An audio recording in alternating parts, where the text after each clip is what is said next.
Hello everyone! Today I'm going to be recapping and discussing my opinions on the March 16th most recent episode of NXT. And just for the record, I'm still pretty new at being a wrestling fan. So I apologize in advance if I get any terms wrong or use something a little bit off. Something like that, just let me know. Still learning. So, the NXT show on March 16th. Really great. There were quite a few matches that could have been better. And quite a few that kind of surprised me. And a few that just didn't need to be there at all. But, so, there was a recap of the really fantastic Sami Zayn versus Samoa Joe match that was on the previous week's NXT. That was a lovely, lovely match. Taking up like an hour, pretty much. And so, because of that, Sami's cutting a promo, and people are just loving him, like always. And William Regal comes out and tells Sami that he's going to be facing the newest person signed to NXT. And if you've been watching wrestling news sites, you would have already known who that is. And the crowd certainly did, because they start going crazy once the static comes on. And then Shinsuke Nakamura comes on. And he doesn't talk a whole lot, but the entire time, the crowd is just buzzing. And so everyone is very excited about Sami versus Nakamura for TakeOver Dallas before WrestleMania on April 1st. So that's one to watch, for sure. And the first match that they started out with was with the Hype Bros, and that was a lot of fun. It was a very high energy type of match.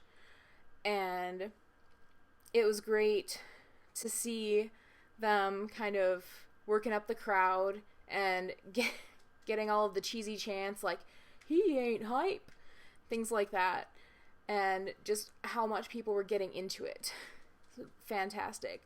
I kind of wish I could have seen more wrestling from the two guys they were up against. You know, I bet they're really good wrestlers, but you couldn't really tell because they were taking a beating from the Hype Bros the whole time. So, but it was still a great match, nevertheless. And then there was this whole thing with Emma and Dana Brooke and Deonna Purrazzo.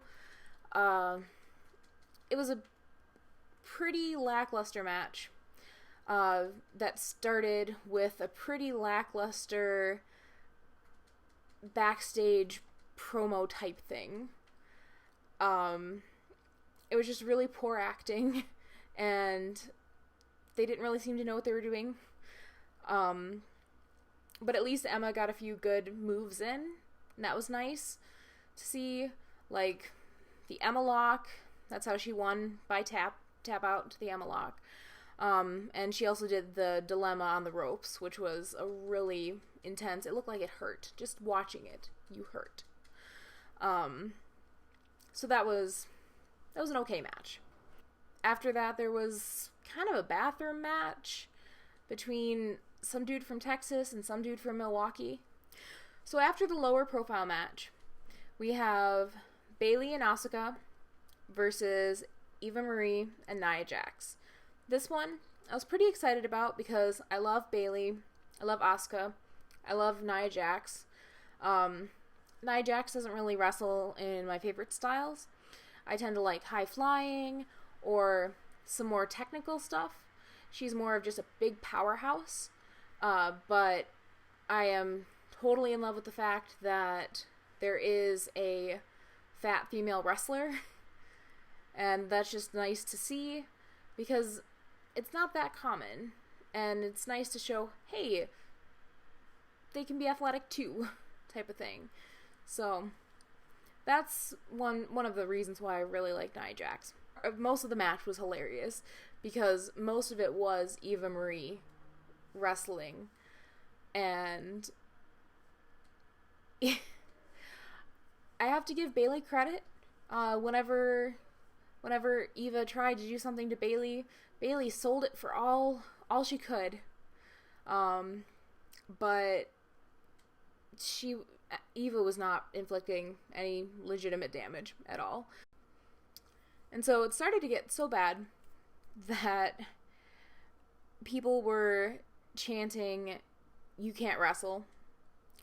And that's been kind of the pattern with Eva Marie, people chanting, "You can't wrestle." It was so bad, though, that there was even, like, this innocent-looking, like, 7-year-old girl in the front row who was joining in on the chanting, "You can't wrestle." But everyone was doing the best that they could, the best of their ability, really. So I can't fault them for that. And in that respect, it was an okay match. But, again, when you have a weak link like Eva Marie with 3 women who can do a lot of damage, it's just kind of sad.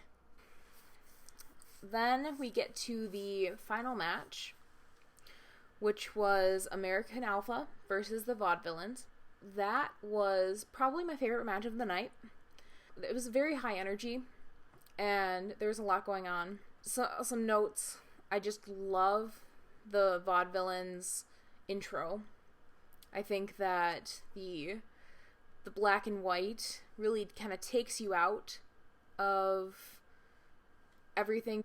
I love how the camera follows them in black and white, takes them to the ring in black and white, and then everything just sort of snaps back to color, and it's time for the match. It really pushes the silent film era type thing that they have going on. Everyone was cheering for everyone for very good reason. They're all very skilled, talented wrestlers. One thing I really love about American Alpha is the fact that they utilize that short period of time where they tag the other one in, and where there's a little bit of wiggle room with what you can do to the opposition and what you can do together as a team. They are able to perform some really great symmetrical moves and really damage the opponent. Poor Aiden English had to be the recipient of this amazing high-angle German suplex where Gable was literally bridging backwards and holding his shoulders down. It looked like he could have broken his neck. It was very intense. And then finally, American Alpha won, and it was Gable pinning English. And that was achieved with some great symmetry again by American Alpha, some great teamwork. That was NXT yesterday. Overall, it was not the very best episode of NXT I've seen, but it was a very great episode, nevertheless. Because one thing about NXT is I've noticed that by itself, like if that's all that the WWE Network played, if the subscription fee was only for that, I would still find it worth it to pay the $10 a month just to see NXT. So those are my thoughts on NXT, and I will see you next week